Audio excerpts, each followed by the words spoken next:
Assalamualaikum warahmatullahi wabarakatuh. Kenalin, podcast kali ini aku, Gia Fatiania Mulyono, lagi ditemenin Kak Ayu Putri Maharani nih teman-teman. Nah, di sini kita bakal ngebahas tentang gimana sih pendapat mengenai konflik Cina sama Taiwan yang terus berlanjut ini. Nah, sebelumnya pasti tahu dong, Cina sama Taiwan tuh perang terus nggak ada habisnya.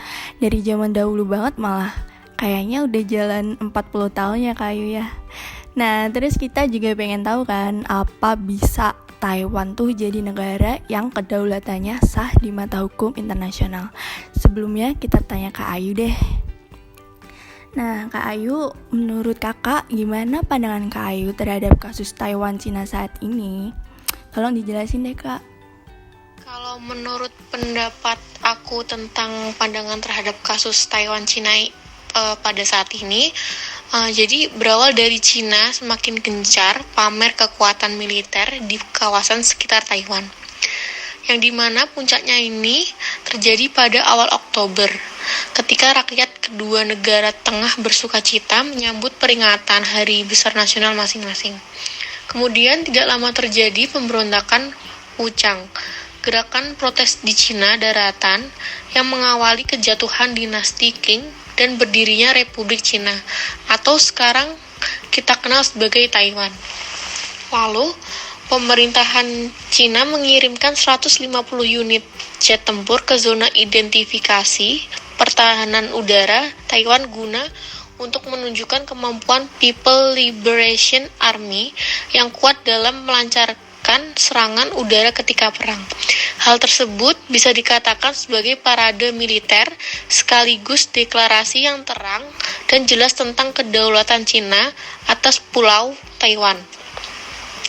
Di satu sisi, perekonomian Cina pun juga dianggap belum mampu membiayai pasukan serta teknologi perang yang mampu menangkal kekuatan A2 atau angkatan darat negara-negara tetangga. Nah, dan terlebih apabila mereka disokong oleh militer Amerika Serikat yang lebih superior, sehingga Cina terengah-engah terbebani banyak utang. Kemudian belum lagi beragam operasi keamanan di dalam negeri yang belum bisa membantu memenuhi ambisi militer mereka untuk mencaplok Taiwan dan perairan di sekitarnya. Jadi itu sebenarnya posisi Cina akan sangat rentan jika perang meletus dikarenakan tantangan yang Cina hadapi kelak tidak hanya berasal dari sistem pertahanan Taiwan saja, namun juga negara-negara lain yang berbagi perbatasan dengan Cina.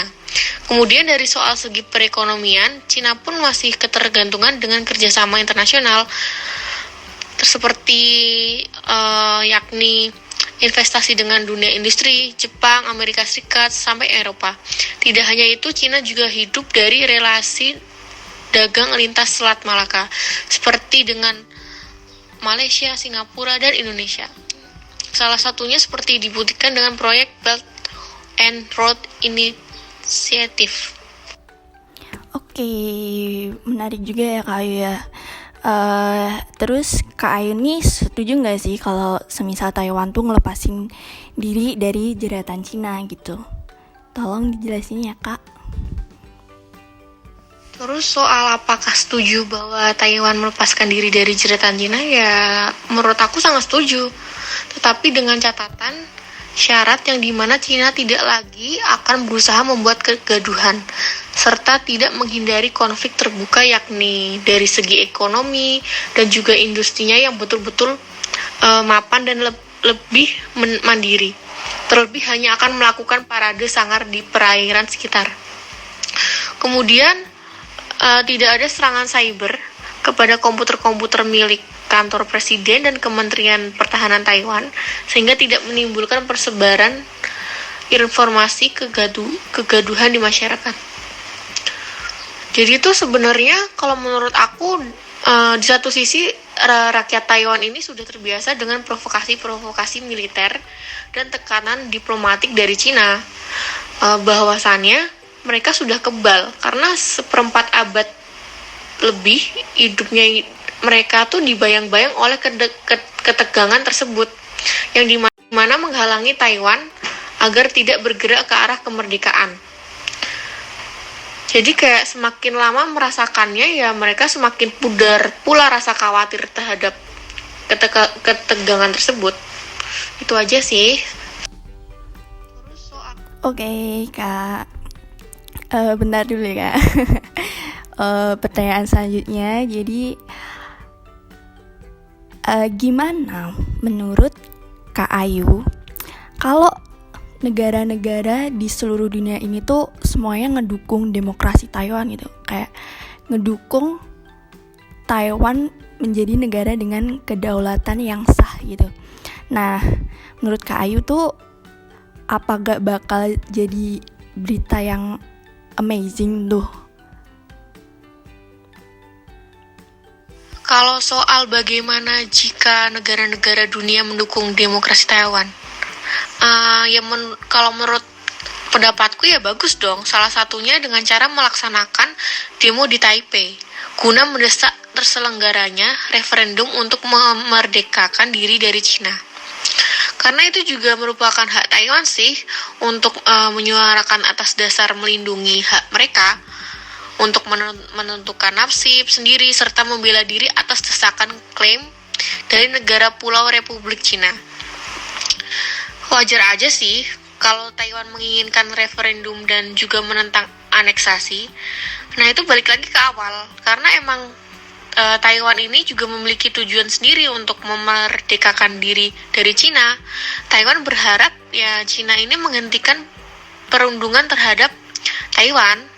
Sampai lebih dari 100.000 orang Taiwan berpartisipasi dalam demonstrasi tersebut. Kemudian soal Taiwan juga menganggap dirinya sebagai negara yang berdaulat dengan mata uang dan sistem peradilan serta politiknya sendiri. Nah, gitu sih. Terus ada lagi di satu sisi juga Beijing melihat Taiwan bagaimanapun ia sebagai bagian dari Cina, yang dimana dia juga membantu telah memperingatkan akan menggunakan kekuatan untuk menyatukan kembali Taipei dengan RRC jika diperlukan. Kemudian dalam beberapa tahun terakhir Beijing juga telah meningkatkan tekanan diplomatik, ekonomi dan militer pada pemerintahan Presiden Taiwan Tsai Ing-wen dalam upaya untuk memaksanya menyetujui bahwa pulau itu merupakan bagian dari One China Policy atau bisa disebut dengan kayak kebijakan satu Cina, serta di dalam situ tuh dia menyeimbangkan antara kelompok pro kemerdekaan dan tetangga kuat Taiwan. Itu aja sih yang aku pahamin.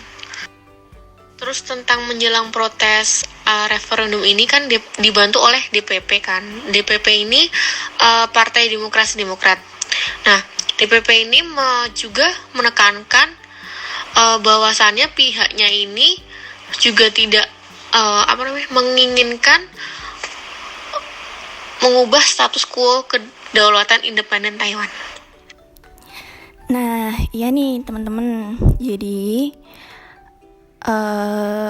emang Taiwan awalnya tuh pengen banget ngelepasin diri dari Cina, soalnya udah beda pandangan kan, kayak politiknya juga beda gitu. Cina paham komunis, sedangkan Taiwan sendiri tuh pahamnya demokrasi. Nah, mau gak mau Taiwan harus pergi negara kedaulatan sendiri dong, ya kan teman-teman. Nah, tapi tuh ini gak semudah yang kalian pikirin gitu loh. Cina tuh gak mau ngelepasin Taiwan karena Cina masih nganggep Taiwan sebagai bagian dari provinsinya. Nah, karena itu Cina sampai saat ini bahkan udah jalan selama 40 tahun tetap ngerecokin dan ganggu Taiwan biar Taiwan tuh takut terus dan balik ke mereka gitu.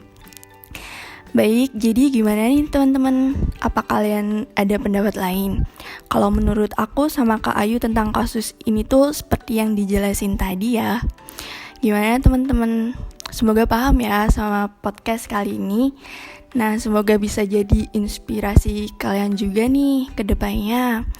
Kalau gitu, aku sama Kak Ayu pamit undur diri ya. Semoga ketemu lagi lain kali. Dadah. Assalamualaikum warahmatullahi wabarakatuh.